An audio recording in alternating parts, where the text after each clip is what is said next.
नमस्कार मेरे प्यारे बच्चों, मैं Sukesh Kumar special teacher government senior secondary school Hansi से हूँ। और आप लोगों को मैंने पिछले वीडियो में हिंदी ग्रामर के बारे में बहुत कुछ बताया है। उसको बच्चों आप लोगों ने रिवीजन भी किया होगा। मेरे को आशा है कि आप लोग उसको समझ सके होंगे।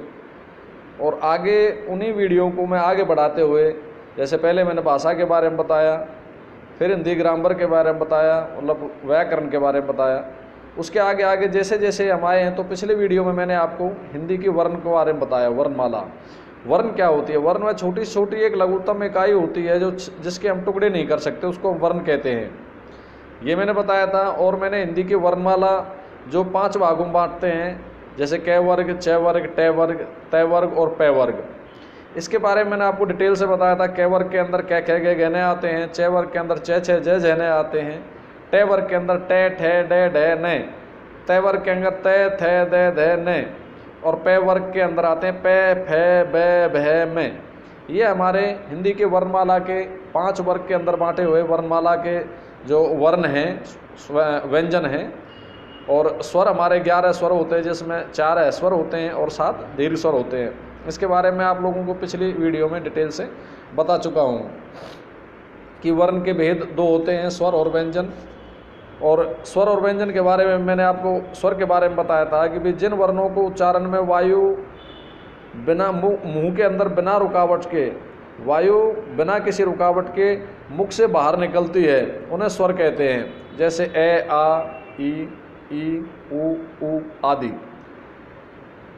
और इन स्वर के भी 2 भाग होते हैं, एक ह्स्वर होता है और एक दीर्घ स्वर होता है। ह्स्वर वह स्वर होता है जिसको उच्चारण करने में कम से कम समय लगे या एक मात्रा का समय लगता है, जिन्हें ह्स्वर कहते हैं। जैसे ए, ई, उ, रे, ऋषि। दीर्घ स्वर वो होते हैं जिन स्वरों के उच्चारण करने में ह स्वर से दोगुना समय लगता है। जिन स्वरों के मतलब माना जाए तो डबल समय लगता है, उन स्वरों को हम दीर्घ स्वर कहते हैं। दीर्घ स्वर 7 दीर्घ स्वर होते हैं, मैंने जो बताया था, जिसमें बड़ा आ, बड़ी ई, बड़ा ऊ, ए, आई और ओ, औ, ये हमारे पास 7 दीर्घ स्वर होते हैं। उसके बाद आता है व्यंजन। व्यंजन के बारे में मैंने आपको बताया था कि व्यंजन क्या होते हैं। जिन वर्णों के उच्चारण में वायु कुछ रुकावट के साथ में मुंह से बाहर निकलती है, मुख से बाहर निकलती है, उसको हम व्यंजन कहते हैं। स्वर के अंदर बिना रुकावट के बाहर निकलती है मुख से हवा, वायु। और व्यंजन बोलने के टाइम जिन वर्णों को उच्चारण में वायु कुछ रुकावट के साथ मुख से बाहर हवा निकलती है, वायु निकलती है, उनको हम व्यंजन कहते हैं। व्यंजन के बारे में मैंने पिछली वीडियो में बताया था कि स्पर्श व्यंजन, अंतस्थ व्यंजन, उष्म व्यंजन और संयुक्त व्यंजन। ये व्यंजन मैंने आपको बताए थे कि भाई स्पर्श व्यंजन क्या होते हैं। जो व्यंजन कंठ, तालु, मूर्धन्य, होठ, दांत, इनसे स्पष्ट करते हुए अवयवों को, इनके जो उच्चारण के अवयव होते हैं उनको स्पर्श करते हुए स्पर्श से उच्चारित होते हैं, उनको हम स्पर्श व्यंजन कहते हैं। जैसे क, में, ये स्पर्श व्यंजन है। अंतस्थ व्यंजन के बारे में बताया था कि जो व्यंजन जीव, तालु, कंठ, होठ, दांत आदि को स्पर्श करके सटाने से जो उच्चारित होते हैं और वो कहीं भी पूरी तरह से स्पर्श नहीं हो पाते हैं, उन्हें हम अंतस्थ व्यंजन कहते हैं। ये व्यंजन क्या होते हैं? इन व्यंजनों को हम अंतस्थ व्यंजन कहते हैं। ये रे, ले, वे, ये इस तरह के अंतस्थ व्यंजन होते हैं। उष्म व्यंजन, जैसे हम नाम से पता लगता है कि उष्म व्यंजन का मतलब है जो व्यंजन बोलते समय गर्माहट पैदा करते हैं, जो व्यंजन बोलते समय गर्म हवा बाहर निकालते हैं, जो मुख से व्यंजनों को उच्चारण करते समय एक विशेष प्रकार का घर्षण होता है, उन्हें हम उष्म व्यंजन, या गर्म हवा मुख से बाहर निकलती है, उनको हम उष्म व्यंजन कहते हैं। जैसे श, श, स और है, ये 4 व्यंजन होते हैं जिसको हम उष्म व्यंजन कहते हैं। 3 तरह के स होते हैं और एक है होता है।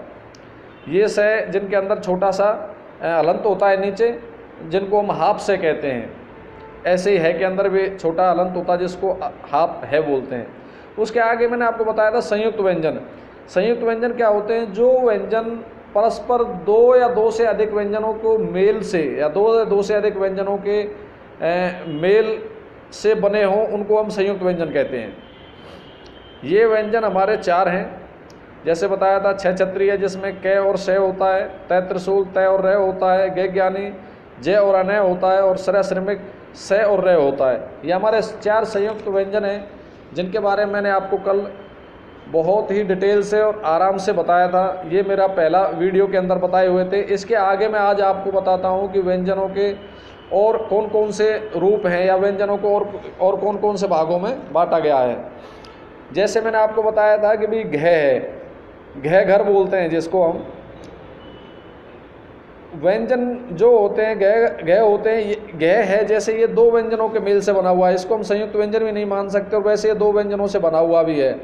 इसका कारण होता है कि जब 2 व्यंजन इस प्रकार से मिले होते हैं कि उनको परिवर्तित करने में, उनको बदलते समय रूप में लिखना अनिवार्य होता है या कोई अन्य विकल्प ना हो तो उसको हम संयुक्त व्यंजन कहलाता है, अन्यथा नहीं। जैसे कि क और स से बनके छह छत्रिय बनता है, तय और र से बनकर के त्रय त्रिशूल बनता है, इस तरह से। आगे आते हैं हम उच्छिप्त व्यंजन पे। उच्छिप्त व्यंजन क्या होते हैं? जिन व्यंजनों के उच्चारण में जीभ पहले से ही मूर्धा को स्पर्श करते हुए, या जिन व्यंजनों के उच्चारण करते समय या जिन व्यंजनों को बोलते समय जीभ पहले से ही मूर्धा को स्पर्श करती है और फिर एकदम नीचे चली जाती है, उसे उच्छिप्त व्यंजन कहते हैं। ये 2 व्यंजन हैं, जैसे ड, ढ, ड और ढ। इन व्यंजनों को बोलते समय आप खुद भी उच्चारित कर सकते हैं। ड जैसे मूर्धा को स्पर्श करते हुए जीभ नीचे चली जाती है अपने आप, ड, ढ। क्यों? ये मूर्धा को स्पर्श करते हुए बैक साइड में नीचे की तरफ जो हमारी जीभ जाती है, इनकी पहचान उच्छिप्त व्यंजन के रूप में होती है। एक होता है आगे अयोग्यवह। जिन ध्वनियों को न स्वर से योग है और न व्यंजनों से, फिर भी वो ध्वनि वहन करती हैं, उन्हें हम अयोग्यवह कहते हैं। ये 2 हैं, अनय खाली जिसके ऊपर ए के ऊपर अंग की बिंदी लगी होती है और एक ए के पीछे 2 बिंदी लगी होती हैं, ए और अनय, ए और अनय। ये हमारे अयोग्यवह जो हमारे व्यंजन हैं वो होते हैं। एक होते हैं आगत या गृहीत वर्ण। ये कौन कौन से होते हैं? जो वर्ण हिंदी या संस्कृत भाषा के ना होकर के किसी अन्य भाषा में ग्रहण किए गए हैं, उन्हें आगत या गृहीत वर्ण कहते हैं। ये 3 हैं, मैंने पिछले बार बताया था। आ, ज, फ। आ के नीचे छोटा अलंत लगा, ऊपर चंद्र बिंदु टाइप में लगा होता है, और जय के नीचे छोटी बिंदी लगी होती है, और फ के नीचे भी बिंदी लगी होती है। उसको ये तीनों वर्ण हैं जो हमारे ये आगत वर्ण कहते हैं। और इन वर्णों को हिंदी भाषा में कहीं भी यूज नहीं किया जाता है। ये ज़्यादातर विदेशी भाषा में यूज किए जाते हैं, जैसे उर्दू भाषा के ज़्यादातर प्रयुक्त होने वाले वर्ण हैं, और ये फारसी भाषा के में भी यूज किए जाते हैं। इनके बारे में मैं क्या डिटेल से बताऊं। कुछ वर्ण हैं जैसे ये अंग्रेजी भाषा में भी यूज किए जाते हैं। जैसे मैं बताता हूँ, आ है, आ ध्वनि जो अंग्रेजी भाषा में प्रभाव से हिंदी में आई है। आ का प्रयोग केवल अंग्रेजी शब्दों में ही किया जा सकता है, जैसे डॉक्टर। डॉक्टर के ड के ऊपर एक चंद्र बिंदु टाइप में लगा होता है, उसमें बिंदी नहीं होती, और ऐसे गोल गोल एक चांद जैसे आकार का आधा चांद जैसे बना होता है, उसको हम डॉक्टर बोलते हैं। काफ़ी बोलते हैं, हॉकी बोलते हैं, मॉडल है, बॉल है, मॉल है, कॉलेज है, चॉकलेट है। ये सारे के सारे शब्द हैं जो ये सारे के सारे शब्द हैं जो अंग्रेजी भाषा के हैं, और हिंदी भाषा में इन शब्दों का कम ही प्रयोग किया जाता है।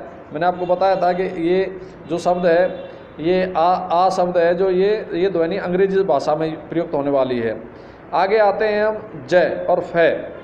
जय के नीचे एक छोटा बिंदी लगा होता है और बै के नीचे भी छोटी बिंदी लगी होती है। ये दोनों ज़्यादातर अरबी और फारसी भाषाओं में प्रयुक्त होने वाले प्रभाव से हिंदी में आई हैं। पहले ये ज़्यादातर मैंने आपको बताया था अरबी या फारसी भाषा के शब्द हैं, और इनको बाद में भाषाओं के प्रभाव से हिंदी में आ गई हैं। जैसे कि कागज, जिला, सजा, ज़मीन, जमाना, जालिम, ज़िंदगी, इस तरह के जो ये बताए मैंने, फरमान, फन, फरियाद, फरिश्ता, फ़र्ज, फौलाद, ये ज़्यादातर हमारे अरबी और फारसी शब्द हैं। इनको धीरे धीरे हिंदी में भी आ गए हैं आजकल। इनको ये जय और फ ये शब्द इनमें प्रयुक्त होते हैं। आगे बताता हूँ मैं आपको मेरे प्यारे बच्चों, नासिकीय व्यंजन। नासिकीय व्यंजन का मतलब क्या होता है मैं आपको बताता हूँ। नासिकीय व्यंजन को जैसे नाम से पता लगता है कि जो नाक के द्वारा जो व्यंजनों को नाक के द्वारा उच्चारण किया जाता है, जिन व्यंजनों को नाक के द्वारा बोला जाता है, जिन व्यंजन का उच्चारण नासिका नाक से होता है उन व्यंजनों को नासिकीय व्यंजन कहते हैं। ये 5 व्यंजन है हमारे। जैसे ड, अणे खाली, न, ने, में, ये पांचों के पांचों व्यंजन क्या हैं, हमारे नाक में ध्वनि, हम नाक के ऊपर उंगली लगा करके इनको बोलते हैं तो नाक हमारी वाइब्रेट होती है। क्या होती है? नाक हमारी वाइब्रेट होती है, तो इनकी पहचान होती है, ये हमारे नासिकीय व्यंजन कहलाते हैं। अनुस्वार व्यंजन, अनुस्वार व्यंजन कौन से होते हैं? नासिकीय व्यंजन के बाद में आते हैं। जिन ध्वनियों या जिन वर्णों के उच्चारण में वायु केवल नाक से निकलती है, अनुस्वार व्यंजन कहलाते हैं। या जिन ध्वनियों के उच्चारण केवल नाक से द्वारा हवा निकलने से होती है, उनके अनुसार ही ध्वनियाँ, उन्हें अनुसार ध्वनियाँ कहते हैं, जिनका चयन बिंदु से होता है। कभी देखा हो किसी, जैसे बंदर है, बै के ऊपर एक बिंदी लगी होती है, जैसे कंगन है, दंत है, चंद्र है, पंच है, अंत है, ये क्या है हमारे? ये हमारे अनुसार ध्वनियाँ हैं जो हमारे नाक के द्वारा ही बोली जाती हैं सिर्फ। अनुनासिक, अनुनासिक कौन सी ध्वनियाँ हैं? जिन ध्वनियों को उच्चारण करने में वायु मुंह और नाक दोनों से निकलती है, मुंह और नाक दोनों से निकलती है, उनको हम अनुसार ध्वनियाँ कहते हैं। जिनको हम अनुनासिक, जिन ध्वनियों के उच्चारण में वायु मुख और नाक दोनों से निकलती है, उनको हम अनुनासिक ध्वनियाँ कहते हैं। अनुनासिक ध्वनियाँ कौन सी होती हैं? जिनमें एक चंद्र बिंदु का होता है, जैसे एक पहले बिंदु थी, उसके नीचे एक चंद्र टाइप का लगा होता है, उसको हम चंद्र बिंदु कहते हैं। जैसे आंत, दांत, पाँच, अंधेरा, चांद, आंगन, ये जो उदाहरण है आप इनमें देख सकते हो मेरे प्यारे बच्चों। दांत के ऊपर चंद्र बिंदु लगा होता है, उस चंद्र बिंदु में एक बिंदी लगी होती है, जिसको हम चंद्र बिंदु कहते हैं, चंद्र बिंदी कहते हैं। उसको हम अनुनासिक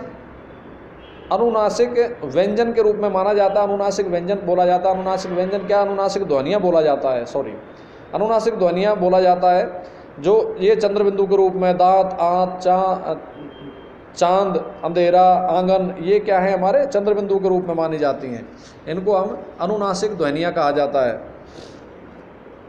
आगे आता है श्वास, प्राण की मात्रा पर व्यंजनों के भेद, मतलब श्वास के आधार पर हम व्यंजनों के कितने भेद मानते हैं। व्यंजनों के हम 2 भेद मानते हैं श्वास के आधार पर। प्राण के आधार पर व्यंजनों के 2 भेद हैं, जिसको हम अल्पप्राण और महाप्राण कहते हैं। अल्पप्राण का जैसे नाम से पता लगता है कम, और महाप्राण जिसका ज़्यादा।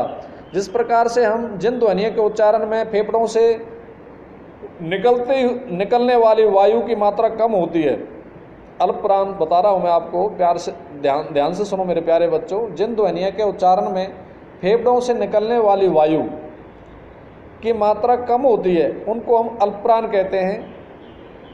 पहले प्रत्येक वर्ग का, जो वर्ग मैंने बताए थे आपको, कै वर्ग, टे वर्ग, च वर्ग, तय वर्ग, पै वर्ग और तय वर्ग, इन प्रत्येक वर्ग का पहला और तीसरा और पांचवा, क्या?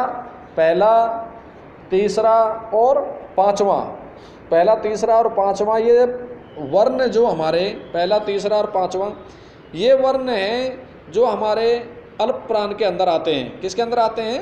अल्पप्राण के अंदर आते हैं। जिन ध्वनियों के उच्चारण में फेफड़ों से जो हवा निकलती है, फेफड़ों से जो वायु निकलती है, उसकी मात्रा कम होती है, और उन अल्पप्राणों को उनको हम अल्पप्राण कहते हैं। और ये प्रत्येक वर्ग का पहला, तीसरा और पांचवा वर्ण होता है। जैसे मैं आपको बताता हूँ, कै, ख, ग, घ, न, ये 5 वर्ग हैं हमारे, जो तो कै और ग और न।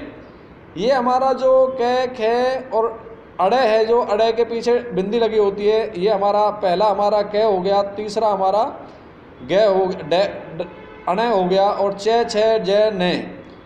जो च और ज के बाद में अने हो गया, ये भी हमारा तीसरा है। और टे, डे, न, ये भी तीसरा है हमारा। न, तय, थ, द, न, ये भी हमारा तीसरा है। पे, फे, बे, ये में भी हमारा तीसरा है। इसी प्रकार से ये हमारे अल्पप्राण के अंदर आते हैं। और अंत्यस्थ व्यंजन किसे कहते हैं? अंत्यस्थ व्यंजन ये, रे, ले, वे, ये हमारे अंत्यस्थ व्यंजन हैं, और जो हमारे अल्पप्राण के अंदर आते हैं। कौन से? अल्पप्राण के अंदर। महाप्राण किसे कहते हैं? जिन ध्वनियों के उच्चारण में फेफड़ों से वायु निकलते समय वायु की मात्रा अल्पप्राण की अपेक्षा अधिक होती है। जिन जिन वर्णों के उच्चारण में करते समय और फेफड़ों से जो वायु निकलती है उसकी मात्रा अल्प प्राण से ज़्यादा होती है, अधिक होती है, उसको हम महाप्राण कहते हैं। ये प्रत्येक वर्ग का दूसरा और चौथा वर्ण होता है। क और घ है इसमें ज़्यादा निकलती है, च छ झ में भी ज़्यादा निकलती है, त ढ में भी ज़्यादा निकलती है, त थ में भी ज़्यादा निकलती है, ध धनुष त ध प फ भ भ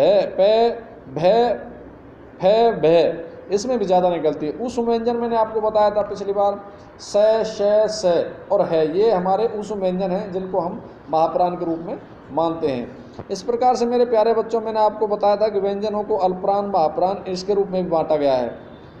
ठीक है, मैं आपको यहीं अलविदा कहता हूँ। बहुत बहुत धन्यवाद।